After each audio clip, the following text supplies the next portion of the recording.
Support American-made tariff-free clothing with American Giant with American Giant. They aren't affected by tariffs because their clothing products never left the U.S. Get 20% off your first order when you use promo code STAPLE20 at american-giant.com. For the ones who get it done, the most important part is the one you need now. And the best partner is the one who can deliver. That's why millions of maintenance and repair pros trust Grainger, because we have professional-grade supplies for every industry, even hard-to-find products. And we have same-day pickup and next-day delivery on most orders.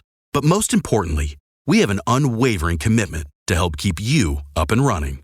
Call, click Grainger.com, or just stop by. Grainger, for the ones who get it done.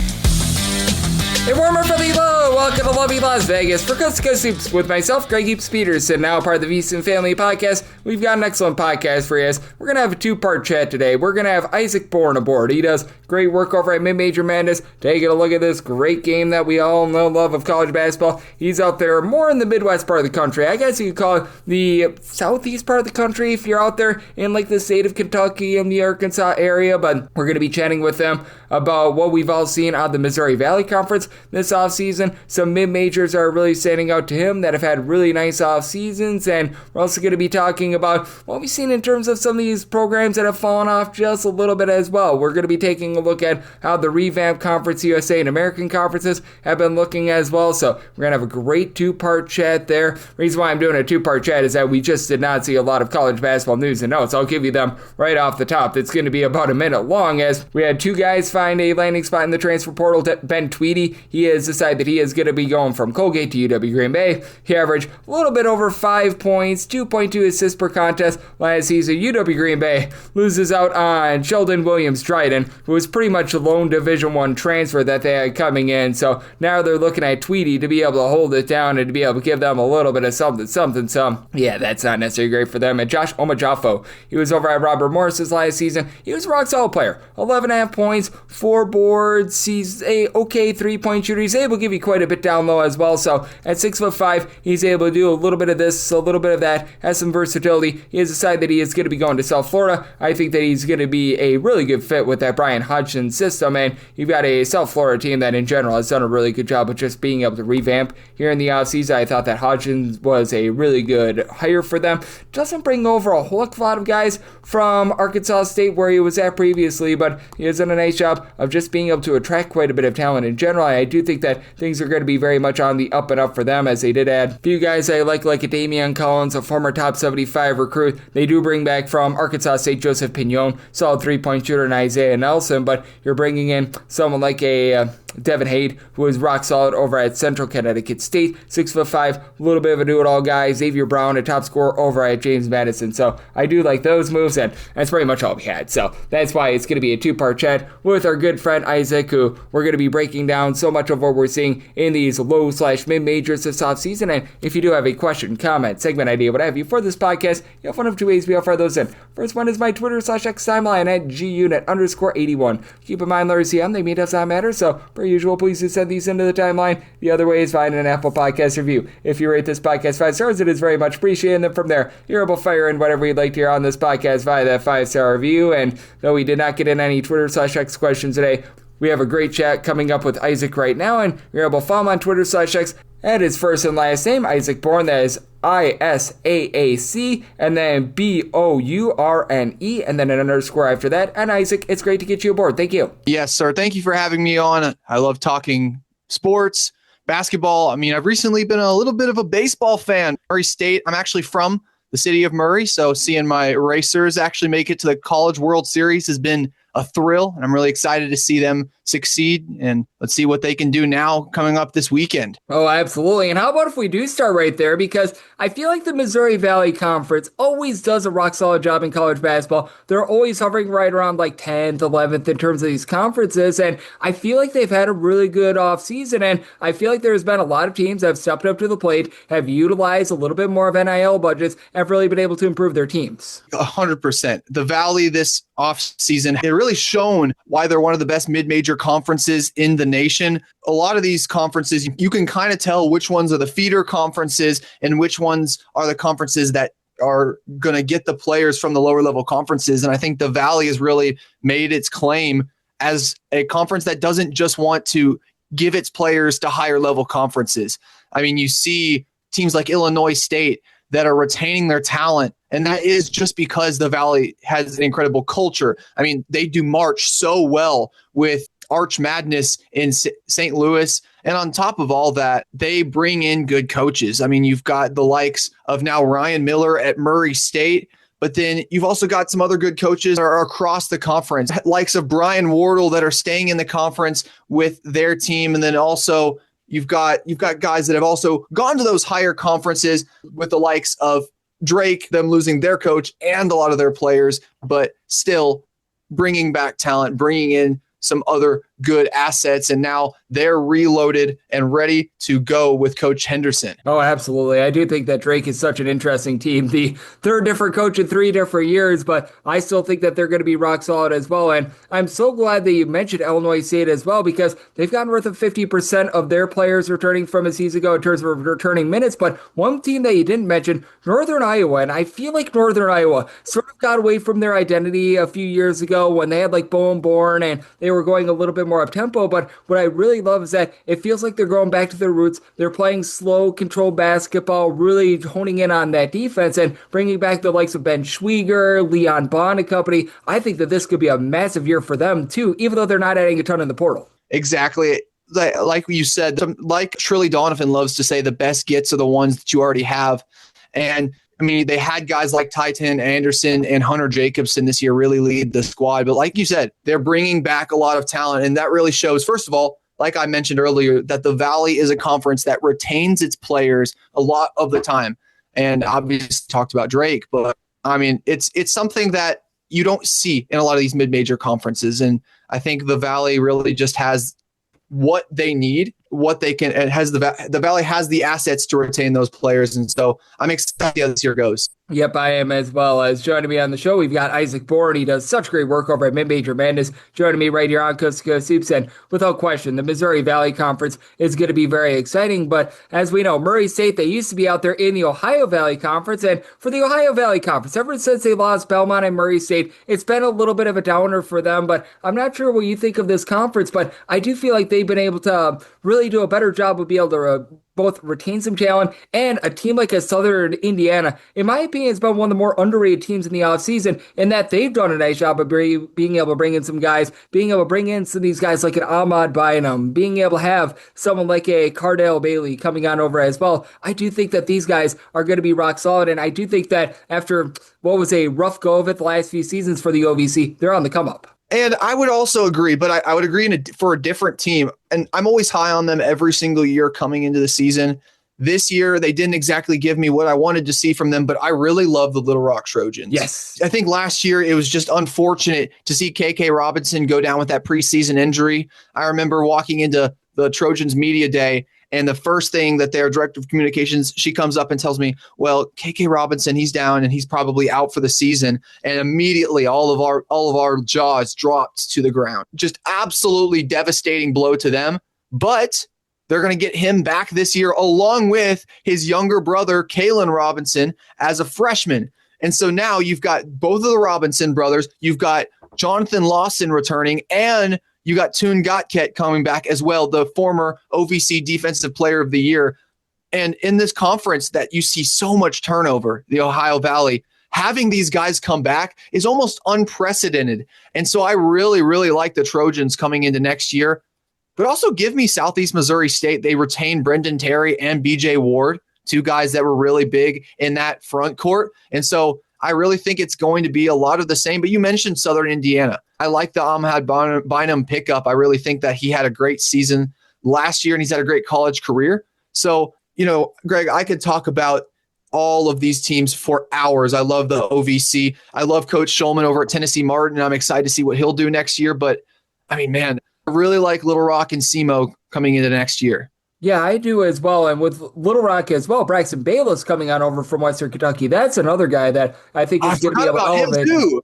Yep, they've got a lot of guys that are just coming in general, and I know that there's a lot of emphasis on talking about these big-time schools because we just got done with the NBA draft decisions, what have you, but I really do think that after it was a very chalky year in college basketball, that the mid-majors, maybe we're not going to see a team like an 11 seed make it to the Final Four, maybe we're not going to see St. Peter's make it to the Elite Eight, that's a little bit far-fetched, but I just take a look at the landscape in general, with there being no more COVID year, what have you, and I do think that these mid-major schools that I feel like are doing better on the freshman sort of recruiting than ever before because so many of these power conference teams, they're going for more of the transfers. I do think that there's going to be a come up, and I do think that the balance that we all love in college basketball and the Cinderellas, maybe it's not going to be back in full force, but I think that it's going to be back much more than it was a season ago. Agree with that. I think right now we are in a bit of a transition period, and while I don't want to fully chalk up and say that the reason the Sweet 16 was all power conference teams was because of this transfer portal era.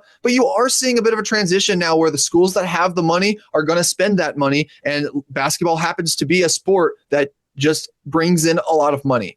And so you've got the big names. You're going to bring in those guys.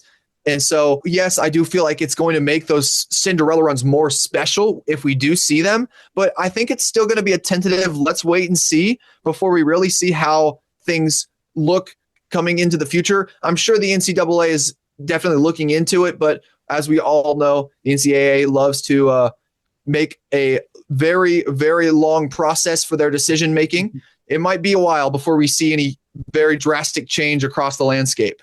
In the year 2047, they're going to get everything all figured out. I can feel it right now with the way that the NCAA is going and the way that they're losing in court right now. They have been the Washington Generals on that front as well. As joining me on the show, we've got Isaac Bourne. He does such a tremendous job over at Mid-Major Madness, and he's joining me right here on Coast to Coast Hoops. And I do think that we've got ourselves a lot of fun that is going to be happening this season as well. And I know that you're pretty close to this conference as well. Conference USA, I think, is very intriguing in that I was actually doing my Coastal Conference write-ups about 48 or so hours ago, and I actually put down Delaware for the CAA, and it's like, oh, I need to copy and paste this and put it into Conference USA. But I think that that's another one of these conferences that is oh so interesting because you've got Middle Tennessee, who they had a few down years, but they were able to have a nice little bit of a surge. Obviously, Liberty has been able to form themselves into being a nice team as well. It's a very new look conference, and it's a very spread out conference, but I feel like the entirety of Conference USA has had a relatively nice offseason as well, and they're finding their footing as one of those better mid-majors out there as well. Well, the Conference USA was probably the best it's been since they absolutely got purged 2 years ago with that mass exodus where they had teams like FAU and like UAB, UTSA, UAB, all those teams. When they had that mass exodus, we really thought Conference USA would never be the same. And while it really wasn't the same as back in the day when it had schools like Louisville, it had UConn, guys like that, you did see a bit of a resurgence. They were number 9 in KenPom out of all conferences in the country. They were the 4th best mid-major conference in the nation, above the Missouri Valley and the American Athletic Conference, which is the conference that a lot of those teams left to go join. And so I really do think that you're seeing this conference start to come back up, and that really I feel like is a lot due to the way that this conference is run. I really like the way that they do their scheduling, where they have pods and they only play 2 games a week in those pods. But also, I just love how they continue to try to improve and make new additions. I really like this year the addition of Kennesaw State, and I really thought that the Owls really did bring themselves very well, carry themselves very well in this new conference. They finished 4th, and they had a lot of guys. But Greg, to your point, I will say they do look like they're reloading a little bit, but I do feel like Conference USA in this offseason has been a little bit more quiet than I would expect. Obviously, they're getting some good players. Specifically, I want to call out Western Kentucky. They've picked up some pretty good lower mid-major talent, but as far as some other schools I might not have seen, but I really don't see a lot of these schools. I don't really see a school right now that is going to be that has staked itself as possibly the best in the conference right now. I still feel like there's a lot of improving left to do coming into next year.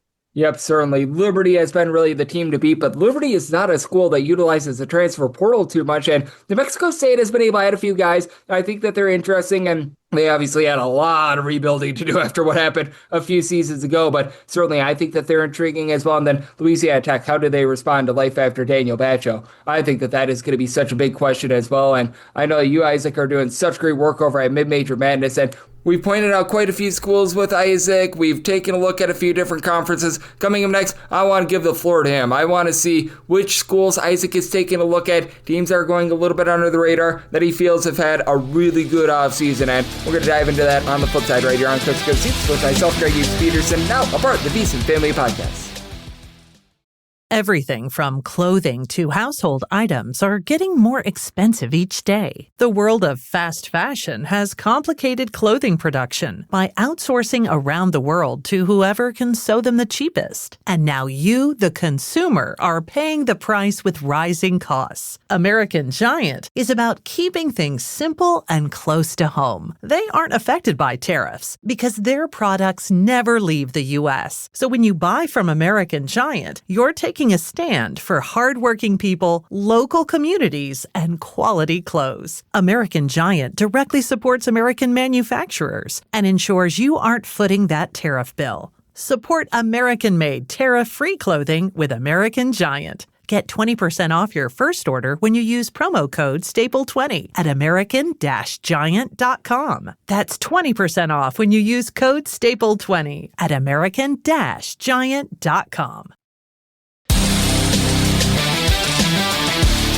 And we're back here in lovely Las Vegas for Coast to Coast Hoops with myself, Greg Peterson, now part of the VSiN Family Podcast. Great to be rejoined by Isaac Bourne. He does such a tremendous job over at Mid-Major Madness, taking a look at this great game that we all know and love of college basketball. You're able once again follow my Twitter/X at his first and last name, Isaac Bourne. That is ISAAC Bourne, and then an underscore. And when we were chatting with Isaac, we left off by talking about a few particular conferences, a few particular schools. And now how about if we do pick it up a little bit more with giving Isaac the floor, as I know that there are a lot of schools that he's taken a look at. I know that he's been doing a tremendous job on this front of taking a look at this great game of college basketball. And Isaac, who are a few schools that you take a look at that maybe they're not getting the love nationally that you feel like they deserve, and they might be in for a relatively good season? We've pointed out a few mid-major schools, we've pointed out a few mid-major conferences, but I want to just get your thoughts here. What's a school or two, or maybe there's a few out there that you just take a look at and you're not seeing the love for them that you feel like they deserve on social media, all these way too early, like top 50s, top 25s, what have you, that you just are taking a look at and you think that they're going to be in for a good year and they're going to surprise some people? You look across the landscape of a lot of schools. I'm going to give a shout out to two teams from a conference that I feel like it gets less and less coverage, but they have been really good in the transfer portal this offseason. The American Athletic Conference is a conference that, in the past used to be a big name, but now it's kind of starting to fall off. But I really like two teams. First, I really like Temple. I know a lot of people haven't really talked about Temple because last year they brought in Jamal Mashburn Jr., didn't really do much with him. And so I do feel like that there's a little bit of kind of malice against this Owls team, especially with Coach Steve Fisher and him not really doing much with the talent that he had. But I really, really like the guys that they have coming back alongside some of the new guys. I really like Darian Ford. He had a great season last year at Arkansas State, and now he comes to Temple to see what he can do. They bring back Shane Dezzoni. I like this roster, and I think that they're going to be a team that have maybe flown under the radar. But then also, give me Florida Atlantic. I think John Jacques has done a great job with this team and what he's been given. I do feel like he was just kind of thrown to the wolves to start last season. And this year in the offseason, he's really been able to completely reload after losing a lot of that roster. They bring in Devin Williams and Isaiah Elohim, two high major talents that come in for their sophomore seasons. They bring back Nicola Moretti, and a big returner is the defensive guard, Devin Vanderpool. So I do think that they're going to be a team that no one's going to think about, but my buddy Robbie LaStella would be upset with me if I didn't at least call them out.